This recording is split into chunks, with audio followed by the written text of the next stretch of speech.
5 seconds. 3, 2, Il y a une tache, là, ça se voit? Non? Non. OK, pouvez-vous me parler un peu de Yvette Brindamour, juste tout brièvement? Oui. Elle a fondé... j'ai joué souvent avec elle, dans le huis clos. Elle a fondé son théâtre, je ne me souviens plus en quelle année, qui s'appelle Le Rideau Vert. J'ai joué les premières pièces, j'ai écrit quelque part. Neige, une pièce que j'aimais beaucoup, avec Antoinette Giroux. 3 garçons, une fille. J'en ai joué plusieurs chez elle. Et comme on ne me demande plus, quand on me parle du théâtre, comment ça s'appelle son théâtre? Le Rideau Vert, je dis toujours assez acerbement. Ah oui, le théâtre que j'ai accroché, le rideau que j'ai accroché. Une petite vengeance parce qu'on ne me demande plus, c'est mesquin, je dois l'avouer. Mais quand même, on ne peut pas toujours être... Guy Moffat. Guy Moffat. Comment est-ce qu'on dit ça? Guy Moffat. Quoi? Guy Moffat. Moffat? Moffat? Moffat. Ça ne me dit rien, ça. Guy Moffat. Qu'est-ce qu'il fait là? Ouais. Ben, non, franchement, il avait du talent, Guy Moffat. Guy Moffat, il avait beaucoup de facilité. Il était très, très léger, très artiste, très poète. Il a fait une longue carrière au théâtre, à la télévision, au théâtre et à la télévision. Et Janine Souto, par rapport à l'équipe? Ben, elle a commencé avec moi, Janine Souto. C'était que je suis allé voir lundi dernier au théâtre, où ces enfants, où ces jeunes filles et jeunes garçons étaient tellement, je dis le mot, dissipés, c'est un mot poli. Elle avait beaucoup de talent. C'était que, je vous le répète, elle disait adieu, Lilium, au revoir, méchant garçon. Elle a beaucoup de talent, Jane. Elle a beaucoup joué, elle joue encore. Dans une pièce de Gracien Gélina. Je ne suis pas resté longtemps à cette pièce l'autre jour, parce qu'en y allant, un chauffeur de taxi me dit, me klaxonne, bon, je baisse la vitre, il me dit, on ne voit pas vos lumières rouges quand vous ralentissez. Alors, très bien. Alors, je suis à la moitié de la pièce de Mme Souto, de Gracien Gélina, pensant que je n'avais pas regardé. C'est peut-être pas important, hein, ça ne vous intéresse peut-être pas ce que je vous raconte. Je n'ai pas regardé si les lumières blanches fonctionnaient. Bon, je suis arrivé juste à temps, j'ai pris le temps de m'asseoir, puis de critiquer moralement les gens qui n'avaient pas de tenue, évidemment. Et puis, après cette histoire je vais demander à la jeune fille à quelle heure ça se termine. Elle m'a dit 4 heures. Je me dis, à 4 heures, le temps, je baisse, alors si mes j'ai pas de choses en arrière. Et j'ai profité de l'entracte, juste un peu de l'entracte. Je me dis, si je ne me pars pas un peu avant l'entracte, avec tous ces jeunes, oui, ils vont me passer dessus. Alors je suis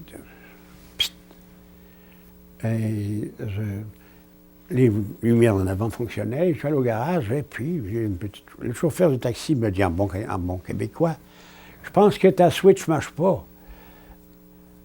Je n'ai pas compris tout de suite. Parce qu'en arrière, ça ne s'allume pas. Très bien. Au garage, ils ont fait quelque chose. Ils ont dit, mais voilà, monsieur, c'est parfait. Bon. Janine Souto a beaucoup joué, elle a beaucoup de talent. À la radio, à la télévision. C'est une des grandes comédiennes, maintenant. Est-ce qu'on peut passer au théâtre Nouveau Monde? Comment ça s'est commencé? Je vous l'ai dit tout à l'heure, c'est parti, ça vient du Père Legault, avec les collèges, comment ça s'appelle cette troupe? Saint-Laurent. Oui, du collège Saint-Laurent, la troupe du Père Legault, quoi, c'est tout. La compagnie de Saint-Laurent, qui était le collège Saint-Laurent. Ça a commencé là.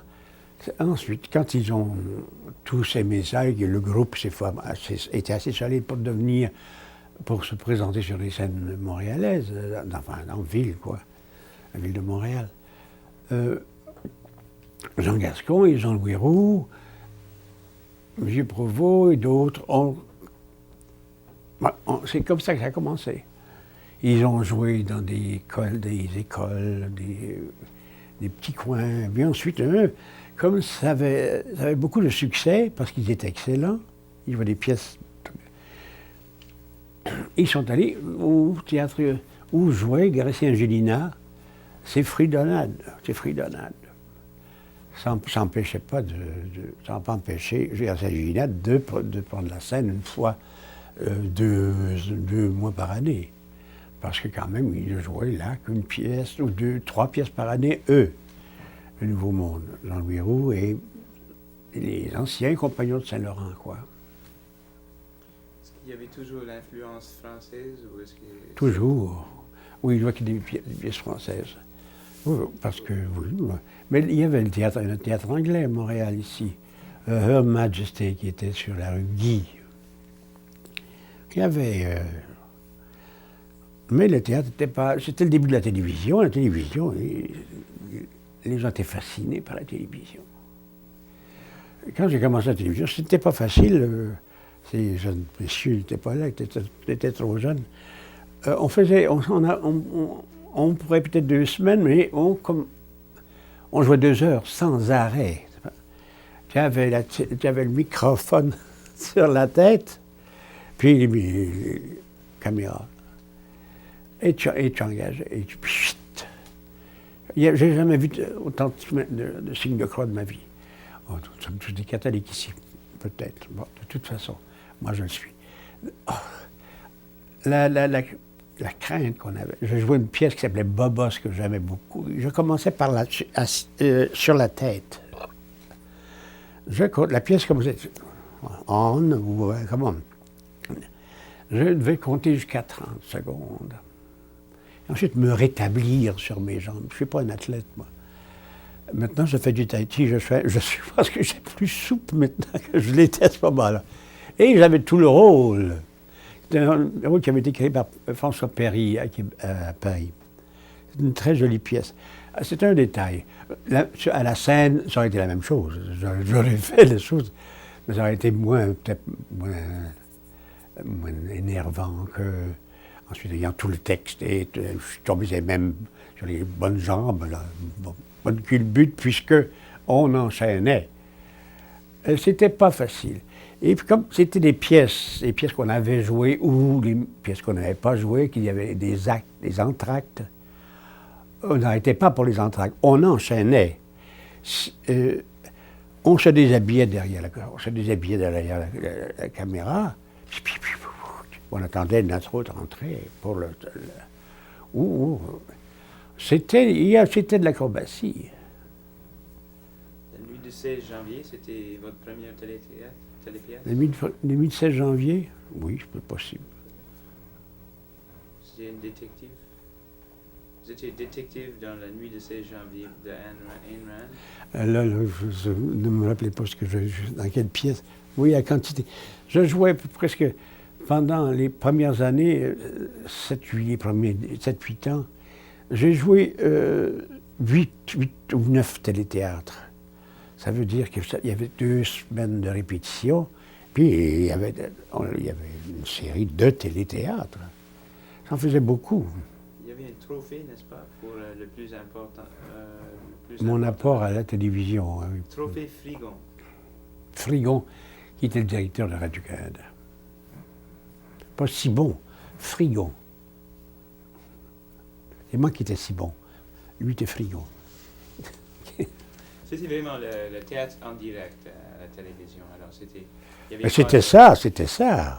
Le téléthéâtre.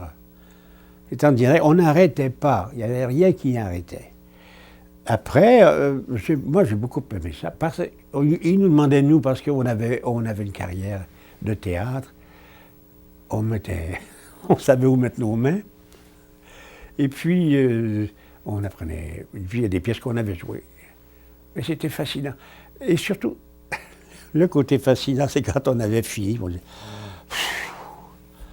puis qu'on avait passé au travers bien. Oh, je ne me souviens pas d'avoir vu quelque chose pas de désastreux, mais d'arrêt quelconque. Après, quand ils ont commencé en couleur, Et comme maintenant, la moindre chose, arrêtez, on arrête. Si c'était que pour l'éclairage qui serait un peu de côté, ou pour le bruit, ou pour... oui, ils font les scènes sont peut-être plus courtes. De toute façon, moi, j'aime beaucoup moins ça. On le fait, oui, mais j'aimais bien cet emballement de 2 heures. Après, Est-ce que vous aviez la traque souvent? La télévision. Oui, mais le professionnel, quand il sait qu'il doit faire quelque chose, il le fait. Il n'y a que c'était pas de lui que d'apprendre à apprendre le texte, bien l'apprendre. Et il le sait. Je n'aurai pas d'aide que ma mémoire. Tu l'apprends. Et quand tu le sais bien, il reste là. Tu ne dois pas attendre. Et tu passes, tu penses au reste. Tu penses à jouer. Mais comme je le répète toujours, si le texte est bon, c'est très agréable d'apprendre un bon texte et de le savoir. Après, tu fonces. Ça s'appelle foncer. C'était quoi l'Orpheum? L'Orpheum, il n'existe plus. Le Nouveau Monde a joué là, quelque temps. Il n'existe plus. Il était en face du théâtre, du cinéma Princesse de maintenant. Le théâtre, le Nouveau Monde avant, qui joue plus bas, là, a joué là. Et c'est que, il y a 2, 3 ans, le truc du Père Legault, qui est devenu Nouveau Monde, a joué 2, 3 ans dans plusieurs autres cinémas ou salles avant d'avoir leur théâtre, de Gaîté, ils ont nommé le théâtre du Nouveau Monde. Alors, l'Orpheum, ce sont des théâtres où ils ont joué. Le Dominion Drama Festival, qu'est-ce que du côté français ça What? Comment? Le Festival Drama de Dominion. Là, c'était. Pourquoi est-ce que j'ai joué? C'était le Festival des pièces anglaises ici, le Drama Festival. Ça se passait, waouh, Her Majesty. Où les troupes canadiennes venaient jouer, c'était un drama festival de pièces anglaises. Richard II, vous avez joué dans ça, dans le Festival de Montréal. Richard II? Dominion Drama Festival 1962. Richard II. Je regrette, je ne me souviens pas de ça. Vous avez travaillé dans les 2 langues? Oui. Est-ce que vous avez travaillé avec le Montreal Repertory Theatre, MRT? Oui, j'ai joué une pièce avec eux, je crois. Vous avez rencontré Madame Allen? Madame Allen? Madame Allen. Oui, mais la pièce que j'ai jouée avec eux, vous savez, il n'y avait pas beaucoup d'acteurs anglais non plus, alors c'était assez rare qu'ils nous demandaient où il fallait un acteur avec un accent ou avec un étranger. Ils ne l'avaient pas. Mais je n'ai pas joué souvent. J'aurais aimé jouer beaucoup jouer en anglais. J'aimerais encore jouer en anglais. J'aimerais encore jouer beaucoup, on ne me demande pas parce que, vous savez, on est 6-7 000 dans l'Union maintenant, dans notre Union. C'est beaucoup de monde, ça. Et il y a beaucoup de jeunes. Et les employeurs il y en a qui sont jeunes. Alors, il faut bien admettre, chacun son tour. Mais je regrette, des fois, j'aimerais encore jouer, évidemment. Après 3 ans avec le Théâtre Nouveau Monde, Yvette Brindamour a réorganisé la compagnie, n'est-ce pas? Le Rideau Vert, c'est ça. Oui. Il marche très bien, le Rideau Vert. Il est sur la rue Saint-Denis, hein. Au nord de Sherbrooke. Il marche très bien. Elle est morte il y a 2-3 ans. Je l'aimais beaucoup. Ok, cool. Ok, encore deux petits théâtres. Vos commentaires sur La Poudrière et le fondateur. Ouais, La Poudrière, c'est encore des... je ne sais pas pourquoi vous avez ça, mais c'est encore des troupes qui se sont formées, ça. Je ne crois pas avoir participé à La Poudrière. Oui? Non, c'est pas ça. Et lequel vous Des étiez... commentaires sur ça. Vous aviez des amis bien connus, des amis avec beaucoup de talent. Peut-être Jean Beaubien. Oui, Jeanne Beaubien, c'était autre chose. Elle aimait le théâtre. Entre aimer le théâtre et vouloir en faire, c'est... Alors, elle a eu M. Beaubien, enfin, je ne parle pas de la famille Beaubien, il y a des rues qui s'appellent Beaubien, où il y a des... elle aimait le théâtre. Elle a donc eu son théâtre qui s'appelait La Poudrière, ça c'est sur l'île Sainte-Hélène. Il était très agréable. On lui jouait l'été. Et puis elle aimait diriger son théâtre comme elle l'entendait. J'ai joué une pièce ou deux, je ne me souviens plus lesquelles. Mais comme femme, elle était agréable. C'est une jolie femme. Mais son amour du théâtre, avec son talent, était un peu disproportionné. Voilà mon souvenir de La Poudrière. Ça ne change pas le plaisir qu'elle a eu et le bien qu'elle a pu faire en vous montrant quelques pièces et en faisant travailler les comédiens. C'était pas mauvais. Ça faisait peut-être parfois amateur un peu. Mais la femme était très agréable et je répète, elle aimait beaucoup le théâtre. Je ne sais pas si elle a essayé, oui, elle a dû essayer de jouer. C'est là qu'elle a appris l'amour du théâtre. Le théâtre de Marjolaine. Oui, à Eastman, il a duré longtemps. Ça fait seulement quelques années, 2 ans qu'elle ne joue plus. C'était un théâtre d'été, n'est-ce pas? Il était très agréable, très bien, très beau. Et elle a joué au moins 15 années. Elle jouait de très bonnes pièces. J'ai joué une fois ou 2 ou 3. C'était très agréable parce que son théâtre était à Eastman, qui est une ville, petite ville des cantons de l'Est. Et quand c'était assez loin de Montréal, on ne pouvait pas aller-retour. On habitait là. C'était aussi un plaisir de passer l'été dans les cantons de l'Est et de jouer chez Marjolaine, qui, elle, avait du talent, puis elle engageait des metteurs en scène, elle montait des pièces agréables, des pièces d'été, quoi.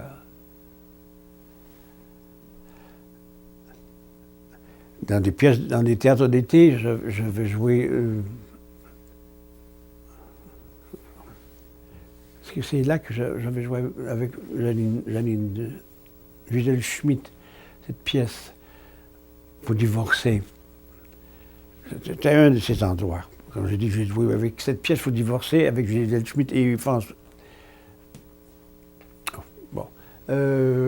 C'était 3 théâtres d'été différents.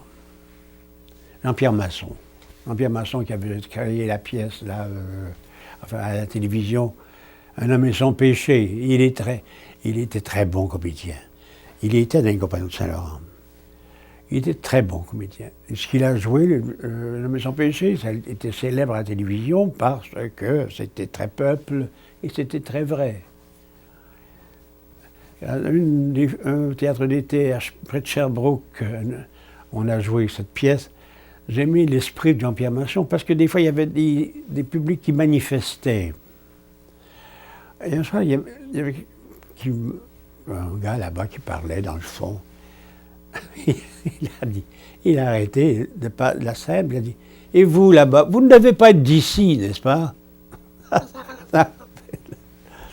Et on a enchaîné.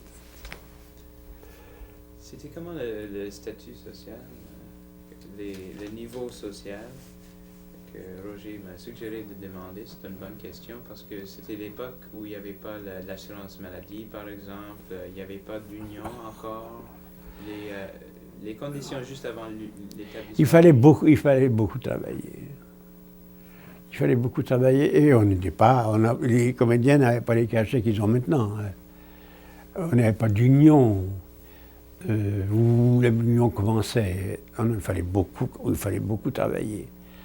Au théâtre Arcade où j'ai commencé, je suis sûr qu'en fournissant vos costumes et jouant 14 fois par semaine, 13 fois par la matinée, on avait des très petits salaires.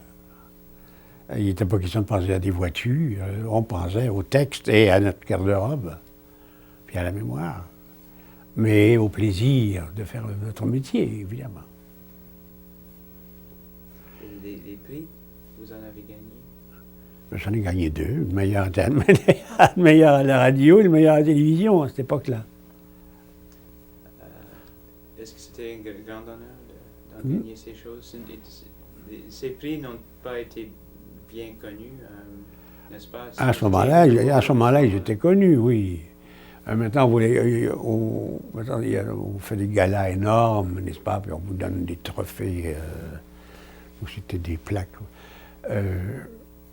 Oui, c'était des récompenses méritoires, quoi. On était ravis de l'avoir. Je les ai encore à la maison, ça, orgueilleusement sur une colonne. Bon, on n'a pas la même colonne. Qui étaient les voix légendaires des jours de radio ici? Les plus connus, les superstars? Il y avait une femme qui vit encore. Monique Lepage avait une très jolie voix, qui a fondé La Poudrière. Roland Chenaille, on entend parler, il jouait dans Jeunesse dorée. Il avait une superbe voix, une superbe diction. Janine Chuteau en a fait beaucoup, Denise Pelletier. Moi, je jouais souvent Monique Lérac, qui est devenue chanteuse après. François Lavigne, Cita Ridez, qui enseigne maintenant. Elle avait une sensationnelle voix. Marcel Dubé a assez écrit pour la radio. Marcel Dubé a écrit plusieurs pièces, oui. J'en ai joué dans une ou deux. Il n'a pas eu une longue carrière, mais c'est des pièces qui se tenaient très bien, il avait du talent pour le théâtre, les pièces étaient bien faites, le texte était intéressant.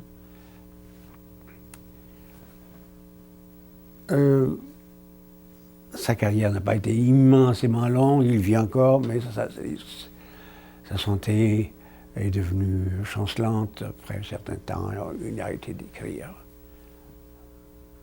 Et c'était un enfant terrible. Marcel Dubé? Oui, bad boy. Oh, ben vous savez, ça, parmi les artistes, on peut dire bad boys. Puis ceux qui sont bons, ça ne veut pas dire qu'ils ne sont pas bad. D'accord. Les enfants terribles. Cocteau qui a écrit une pièce qui s'appelle Les enfants terribles. Mais l'importance de ça, c'est avoir la discipline et l'amour du théâtre et ne jamais l'oublier. Le respect du théâtre, le respect des mots. Et quand tu es demandé, quand tu as la chance, comme je l'ai eu, le plaisir d'abord d'être demandé et le plaisir de jouer et de bien le faire, comme dans tout métier. Bad boy n'existe pas, il y a le plaisir, la satisfaction. Ça reste longtemps.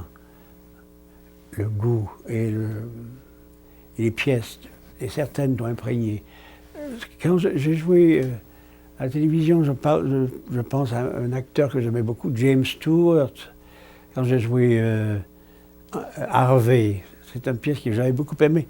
Harvey, cette pièce, il entrait toujours avec son lapin invisible. C'était marrant. J'avais aimé le jouer au théâtre. Le pauvre James Stewart, j'ai vu l'autre jour dans un restaurant où il y avait des magazines américains. J'ai tellement aimé à la télévision. Ce qui lui arrive, c'est personnel, évidemment. Il a essayé de se suicider pour rejoindre sa femme. Il a essayé, il n'a pas réussi. C'est un choix, ça. C'est dommage s'il n'a pas réussi. Il y a des grands acteurs comme Charles Boyer, qui a eu une vie, une réputation énorme en France, au cinéma américain, qui lui a voulu faire la même chose et qui a fait la même chose et qui a réussi. Bah, tu en as assez, c'est une question de principe, de religion, c'est à toi, c'est ton choix. Le pauvre, mais ce rôle, Harvey, j'ai beaucoup aimé ça, à cause de ce lapin. Et jouer avec un acteur qui ne parle pas, c'est merveilleux. tu mettais le lapin où tu voulais. C'est quoi Héberto? Héberto, ça veut dire quelque chose? Ah, c'est le théâtre que j'ai joué en France, ça. Oui, avant la pièce de Cocteau. Et les tournées, vous en avez fait beaucoup au Québec et au Canada? Les tournées? Oui, plusieurs. Il y en avait des théâtres d'été. Quand j'ai joué à Sherbrooke, je me raconte cette histoire-là, parce que j'avais mal dans la même pièce avec Gisèle Schmitt, on l'avait joué 3 ans. Il faut divorcer. J'avais mal dans le dos et j'étais allé voir un acupuncteur à Sherbrooke. J'avais un chalet sur le bord du lac et il avait le chalet près du mien. Je reviens de l'acupuncteur. Vous savez ce que c'est qu'un acupuncteur? Il vous plante des aiguilles dans le dos. Bon, mais ça avait fait. En arrivant,